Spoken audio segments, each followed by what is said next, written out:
Kesimpulan hadisnya bahwa jawazul lubsul kharir lil udhril haqqati, dibolehkan memakai sutra karena ada uzur, karena ada alasan, yaitu karena gatal tadi.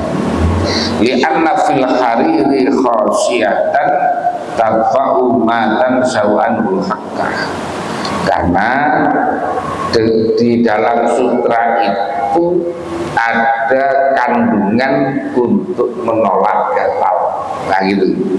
Jadi ada khasiat yaitu bisa menolak rasa gatal. Wa bihi qala Asy-Syafi'i wa Ahmad wa khalafa fi dzalika Malikun Abu Hanifah. Jadi itu adalah pendapatnya Imam Syafi'i dan Imam Ahmad, tetapi Imam Malik dan Imam Abu Hanifah berbeda pendapat. Yang biasa beda pendapat antar ashabul madzhab. Nah kita ini kan posisinya hanya ikut pendapat saja ya. Karena kita ini mazhabnya Syafi'i, ya ikut mazhab Syafi'i tadi.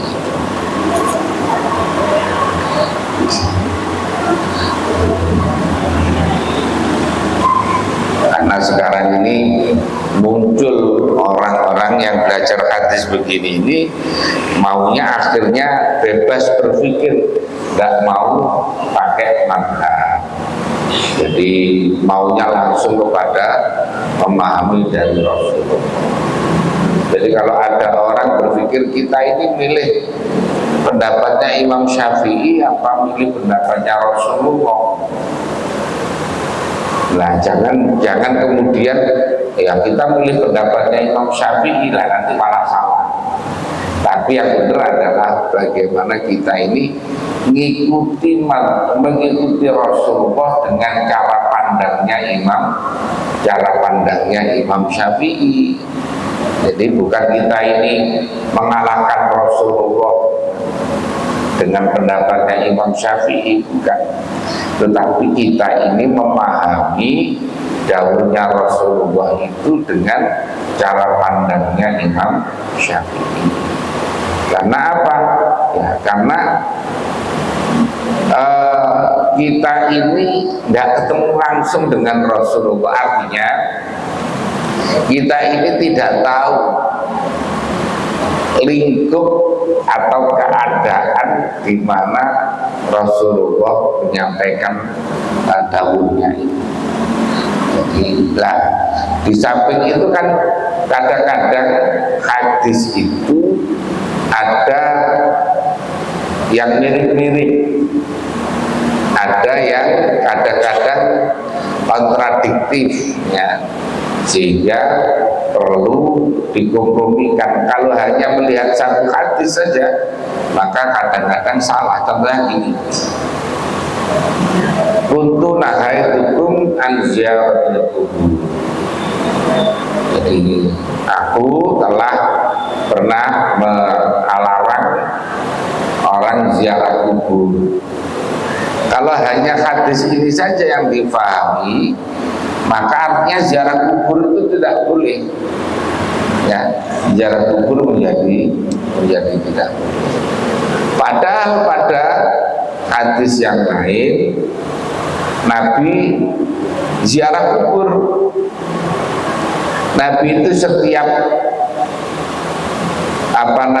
menginap di rumahnya Aisyah, Sayyidah Aisyah, beliau itu kalau malam kemudian ke Baqi', ke makam Baqi' itu ziarah kubur. Bahkan Rasulullah itu tiap tahun itu ke ibunya di Abwa, makam ibunya, juga ke syuhada Uhud, jadi juga pernah ada hadis tentang Sayyidah Aisyah itu kepingin ziarah kubur, bahkan kemudian diajari caranya, yaitu membaca Assalamualaikum alaikum ya ahlad diyar wa inna insyaallah bikum lahiqun. Jika ada hadis terusannya tadi itu ala fazuha, ala fazuha, ala ingatlah fazuha maka ziarah kubur, maka ziarahlah ke kubur. Nah, ini ada kelihatannya ada dua hadis yang kontradiktif, yang sunai. Kalau hanya dipakai sebagian, maka nanti yang satunya tidak dipakai. Nah, maka ini harus dipakai dua-duanya, tetapi harus namanya al-jam'u bainal haditsaini. Bagaimana mengumpulkan, mengkompromikan dari dua hadis ini. Nah, itu. Jadi kalau bisa dikompromikan, dikompromikan. Komprominya bagaimana? Komprominya adalah Nabi melarang orang ziarah kubur itu ketika akidahnya belum kuat, khawatirnya nyembah kuburan, khawatirnya minta-minta kepada orang yang mati. Nah, kemudian Nabi menyuruh orang untuk ziarah kubur ketika orang melihat bahwa umatnya sudah kuat, sudah ngerti, ya sudah ngerti bahwa ziarah kubur itu mendoakan orang yang mati. Yang kedua adalah untuk mengambil pelajaran bahwa untuk mengingat kematian yang semuanya pasti akan mati dan seterusnya. Nah, maka diperlukan itu lah. Kayak begini ini kita tidak bisa kalau belajar hadis hanya satu sisi, belajar hadis tekstual saja. Maka harus ada belajar syarahnya itu. Karena di sana itu ada upaya-upaya untuk mengkompromikan. Nah, nanti kalau tidak bisa dijamek, ya tidak bisa dijamek, tidak bisa dikompromikan, maka dicari mana yang hadisnya dahulu, hadisnya yang kuat, mana hadis yang lemah. Maka yang kuat dijadikan dasar, yang lemah tidak. Terus dicari lagi, kalau sama-sama kuat bagaimana? Kalau sama-sama kuat, maka dicari mana yang hadis yang dahulu, mana yang hadis belakangan. Maka nanti yang dahulu berarti dimansuh, dihapus oleh yang datang belakangan. Nah, begitu cara memahami hadis itu. Jadi karena sekarang ini ya tadi saya kalau masih banyak sekali di media sosial itu ya begitu itu. Pokoknya kalau tidak dilakukan oleh Rasulullah berarti bid'ah, berarti tidak boleh dan seterusnya. Nah, An Ali radhiyallahu anhu qala, berkata siapa Sayyidina Ali, kasa memakai siapa Nabi memakai pakaian, maksudnya siapa Nabi sallallahu alaihi wasallam khullatan pada hiasan sira'a sutra. Fakhrajtu, maka kemudian keluar siapa aku fiha di dalam. Jadi memakaikan kepada aku ini, pada Sayyidina Ali.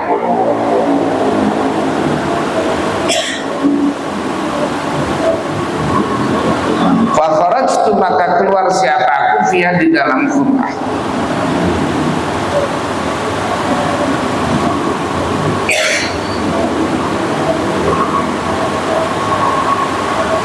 Fara'aitu, maka melihat siapa aku al-ghadaba, pada murka fi wajhi, di dalam wajahnya Nabi.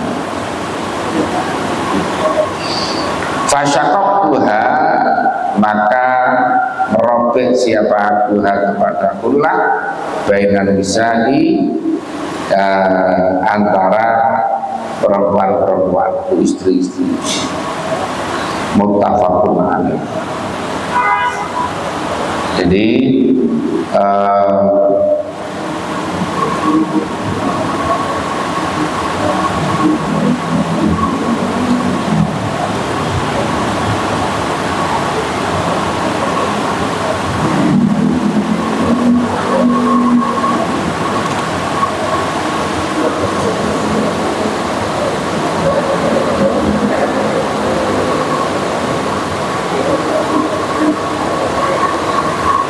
di sini katakan lubsul hariri ala dzukuri al balighin muharramun syar'an, bahwa memakai sutra bagi laki-laki yang sudah balik maka diharamkan secara syar'i. Wa hadza amrun muqarrarun, ini adalah perkara yang ditetapkan. Waqad arsala li Ali bin Abi Thalib bin Hullatan min al-Harith al-Khalis la liyalbisaha. Nabi itu pernah mengirim sutra, yaitu hiasan yang dari dari sutra yang murni, diberikan kepada Sayyidina Ali. Tapi tujuannya bukan liyal bisa, bukan untuk dipakai sebetulnya. Bal yantafi'a biha.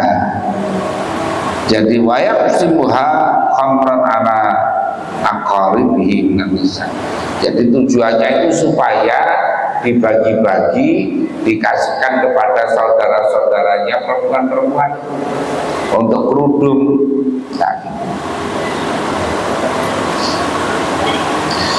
Wa ra'annal imam radhiyallahu anhu bana ala dhahir besar wa tafa'a bilubsiha faqad. Jadi Sayyidina Ali memahaminya dikirimi itu untuk dipakai, makanya dipakai akhirnya oleh Sayyidina, begitu dipakai oleh Sayyidina Ali, Rasulullah marah, ya marah.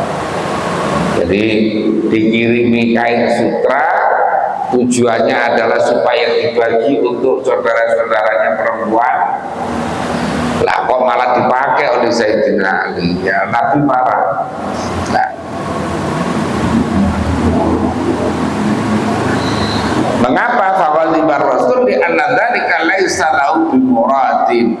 Karena tujuannya bukan tadi itu. Tujuannya bukan untuk dipakai oleh Sayyidina Ali tadi itu. Wa arsadu ila ma qasadu wa bayyana anna lubsaha lahu layu. Jadi dengan menunjukkan marahnya itu menunjukkan bahwa ya laki-laki yang sudah dewasa tidak boleh memakai sutra. Wa hadza dalilun ala jawazi ta'khiril bayan li waqtil hajah i'timadan ala dzakail mukhatabi aw khattan lahu ala talabil bayan fayatil jawab ba'da talab fayakun ma'amkan. Jadi ini adalah merupakan dalil bahwa bolehnya mengakhirkan penjelasan, karena Nabi tadi kirimkan tanpa penjelasan. Ngirim sutra itu kan tanpa dikasih penjelasan untuk apa. Pokoknya dikirimlah Sayyidina Ali tanpa minta penjelasan, langsung memakainya. Jadi kemudian reaksi Nabi marah, itu menunjukkan itu adalah penjelasan, menjelaskan bahwa laki-laki yang sudah balik tidak boleh pakai. Maka ini bisa menjadi dalil bahwa boleh takhir bayan tadi di waktu hajat.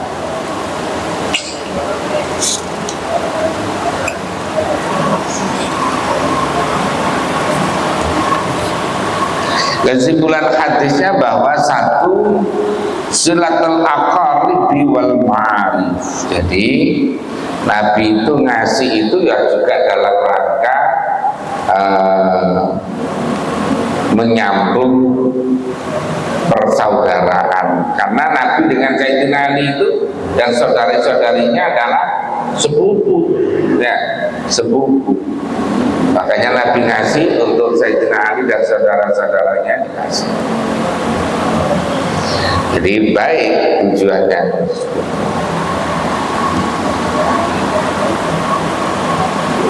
Makanya kalau di dalam orang memberi dan orang yang berzakat itu memberikan kepada saudara itu lebih baik. Karena apa? Ya karena menyambung tali persaudaraan. Termasuk zakat jamaah, zakat kepada saudara yang bukan orang yang ditanggung nafkahnya, maka boleh, bahkan lebih baik. Umpamanya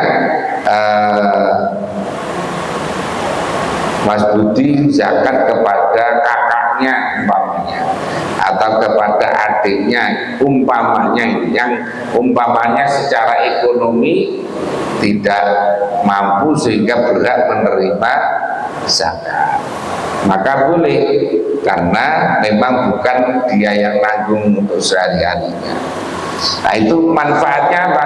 Manfaatnya membayar zakat dia. Yang kedua adalah menyambung persaudaraan. Nah, itu kalau nggak dikasih itu malah nanti merasa gimana sih saudara saya ini, saudaranya nggak mampu kok nggak dikasih, nah, kira-kira.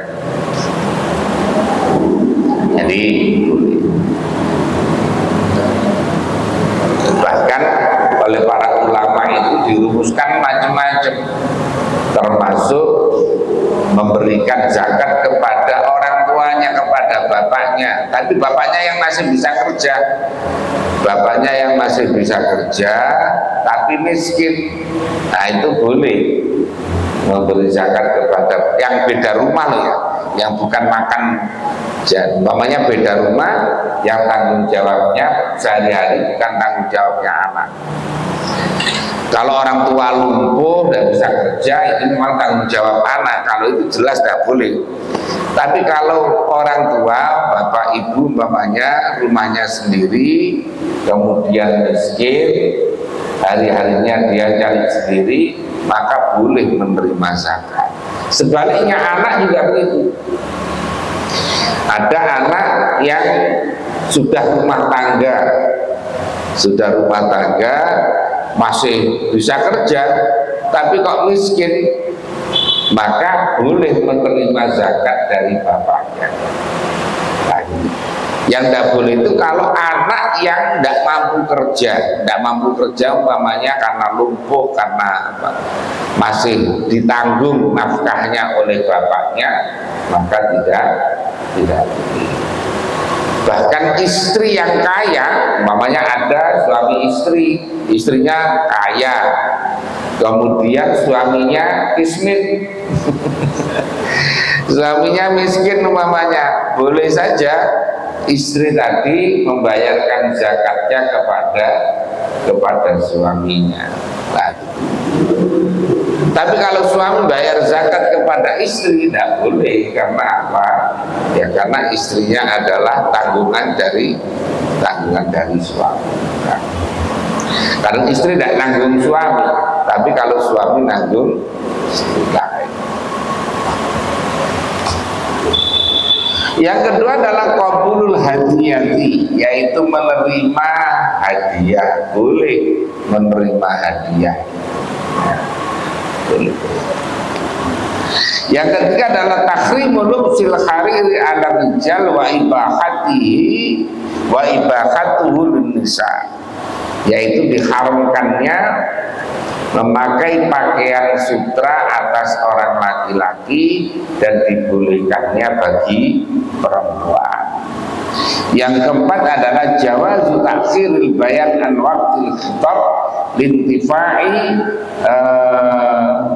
aliyin binubsi ma'arsalahu lahu ar-rasul fabayyana lahu an-nabiyyu annahu lam yubah lahu lubsuha. Jadi boleh saja penjelasannya ngirim sesuatu, penjelasannya belakangan. Nah, begitu. Contohnya anak-anak ini banyak kalau di pondok itu hafalan alfiyah, yang sanawiyah hafalan alfiyah, padahal belum dijelaskan. Dijelaskannya nanti kalau sudah aliyah. Nah, itu namanya takhirul bayan, takhirul bayan. Yang kelima adalah jawazu ihda'i ma yakhillu lil muhda ilaihi liyantafi'a bihi fi aqribi liman yakhillu lahu dha'i. Jadi bolehnya memberikan sesuatu kepada orang yang dikasih itu supaya dimanfaatkan untuk kerabat-kerabatnya dan sebagainya. An Abi Musa radhiyallahu anhu anna Rasulullah, sesungguhnya Rasulullah sallallahu alaihi wasallam itu qala dawuh siapa Rasul, ukhilla dihalalkan apa adzahabu emas wal hariru dan sutra li'inasi ummati bagi perempuan-perempuan umatku, wa hurrima dan diharamkan apa al-dhahab wal harir ala bukuriha atas orang laki-lakinya ummati.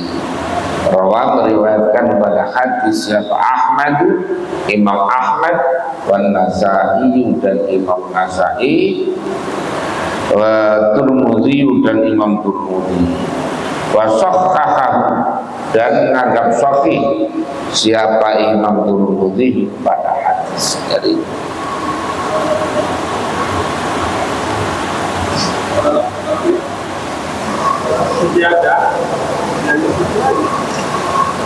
tidak boleh juga. Jadi sajadah untuk sutra yang dipakai oleh orang laki-laki. Kalau perempuan boleh.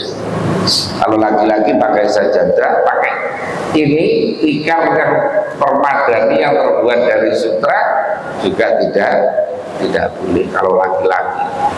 Kalau perempuan boleh.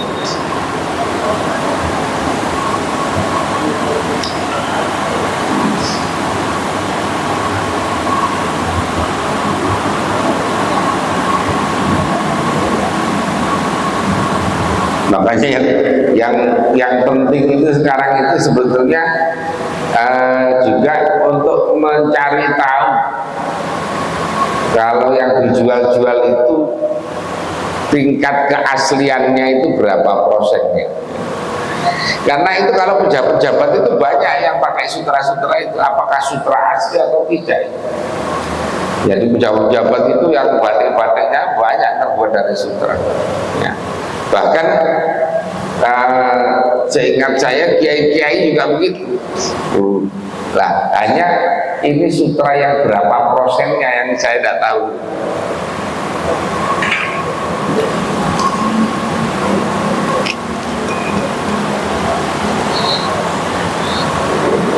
Terus cara deteksinya bagaimana, apa ya, cukup tanya kepada penjualnya bahwa ini adalah sekian persen dan sebagainya itu ya. Karena kayak tadi di mana itu di Cirebon itu memang ada produksi sutra itu, Saya dulu kan nganter istri itu pulaan di situ, pulaan dijual.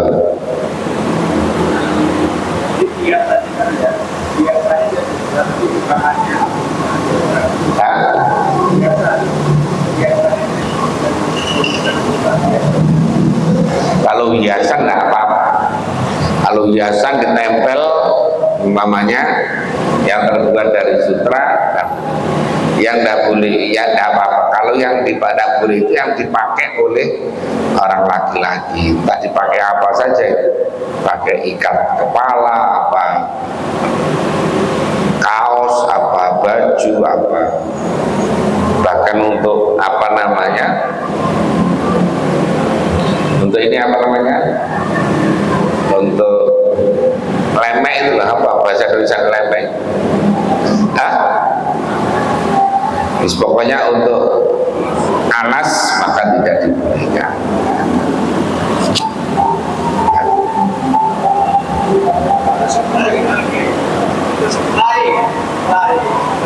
Dalam spray sama saja, kalau spray untuk tidur juga sama saja, tidak boleh.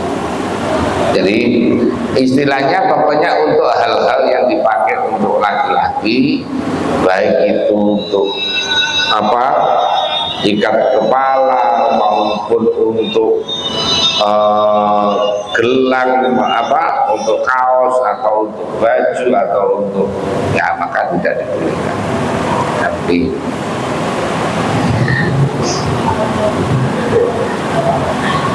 Tapi dulu mungkin masih ketika agak muda itu segitu-gitu itu seneng masih ya, artinya ketika giliran udah agak tua-tua begini udah mikir ngapain sih aneh-aneh ngapain aneh-aneh kayak gitu-gitu, pakaian yang lain aja bisa, pakaian yang lain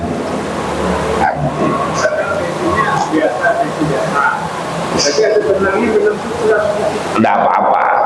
Makanya tadi dibolehkan tadi itu yang sedua jari, 3 jari atau bahkan 4 jari begini, itu masih dibolehkan. Bahkan Nabi tadi punya pakaian yang hiasannya itu ada sutranya, hiasannya ada sutranya, tidak apa. Yang tidak boleh itu yang murni sutra atau yang campuran tapi campurannya lebih banyak, apa namanya campurannya, sutranya lebih banyak daripada campurannya, maka itu tidak. Fikul hadisnya takhriqu lubsil hariri wa dhahabi ala rijal wa takhdilu lubsiha lin nisa, yaitu diharamkannya memakai pakaian sutra dan memakai emas bagi orang laki-laki, dan bolehnya memakai pakaian sutra dan emas bagi perempuan. Itu saja. Nanti emas juga begitu. Emas itu kalau yang 24 karat tidak boleh, tapi kalau yang emas yang di bawah itu ada yang membolehkan, ya, yang di bawah 24 karat, apalagi yang karatan rumah malah boleh.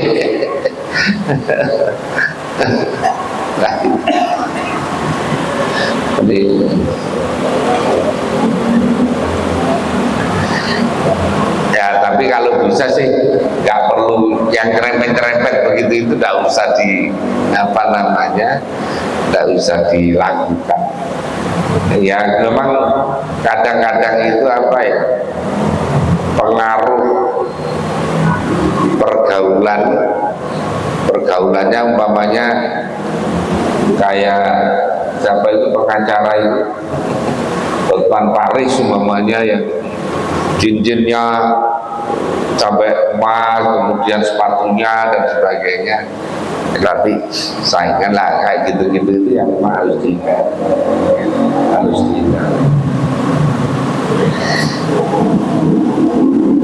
intinya ya kita nyari selamat saja lah ya, yang aneh-aneh.